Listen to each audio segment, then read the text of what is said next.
Hello दोस्तों, कैसे हैं आप सब? ये कहानी पूरी सुनिएगा, आपको बहुत पसंद आएगी।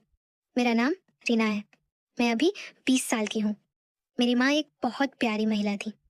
वो घर को हमेशा हँसी-खुशी से भर रखती थी। लेकिन जब मैं 10 साल की थी, तब एक हादसे में वह हमें छोड़कर चली गई।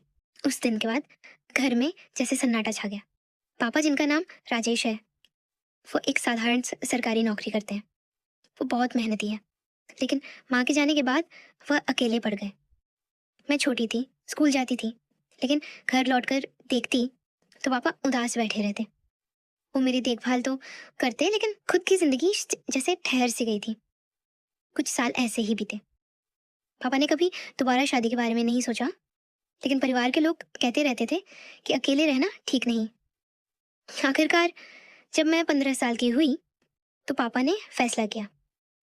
उन्होंने अपनी एक पुरानी दोस्त, जिनका नाम सुनीता आंटी है, से शादी कर ली।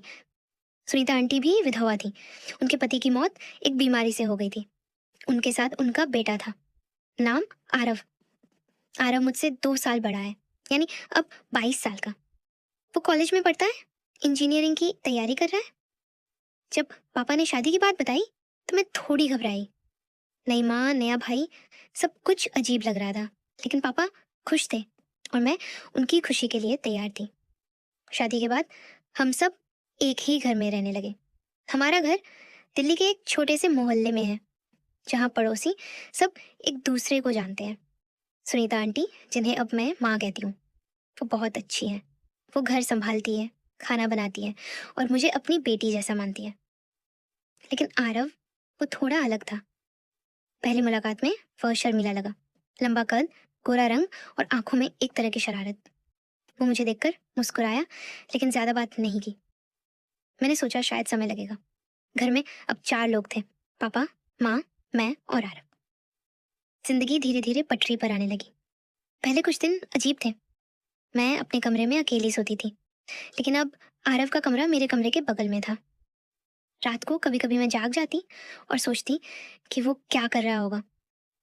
सुबह उठकर देखती तो वो जिम से लौटा, पसीने से तर, गुड मॉर्निंग दीदी, वो कहता। लेकिन उसकी आवाज़ में एक अजीब सी मिठास होती। मैं हंसकर जवाब देती, लेकिन दिल में एक उलझन सी महसूस होती। क्या ये सौतेला भाई बहन का रिश्ता इतना आसान होगा? मैंने कभी भाई नहीं देखा था, तो ये सब नया था। शादी के 1 महीने बाद सब कुछ सामान्य होने लगा। पापा ऑफिस जाते हैं, माँ घर संभालती, मैं स्कूल और आरव कॉलेज। शाम को जब सब घर लौटते तो डिनर टेबल पर बातें होती।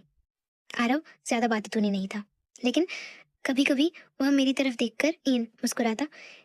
एक दिन शाम को मैं किचन में माँ की मदद कर रही थी। आरव अंदर आया पानी पीने। उसकी टी शर्ट गीली थी, शायद बाहर से खेल कर आया था। रिया, आज स्कूल कैसा रहा? उसने पूछा और मेरी तरफ झुक कर देखा। उसकी आंखों में एक चमक थी जो मुझे थोड़ा असहज कर गई।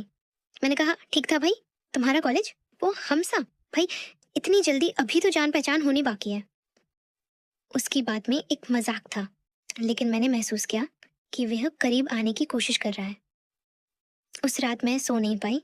कमरे की दीवार पतली थी और मैं सुन सकती थी कि आरव अपने कमरे में गाना सुन रहा है, धीमी आवाज में, कोई रोमांटिक गाना।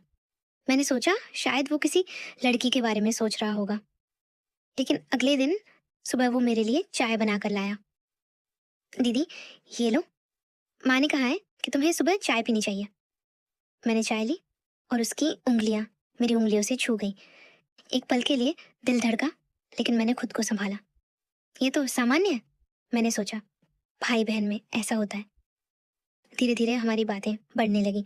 शाम को वो मुझे होमवर्क में मदद करता। वो मैथ्स में अच्छा था और मैं कमजोर।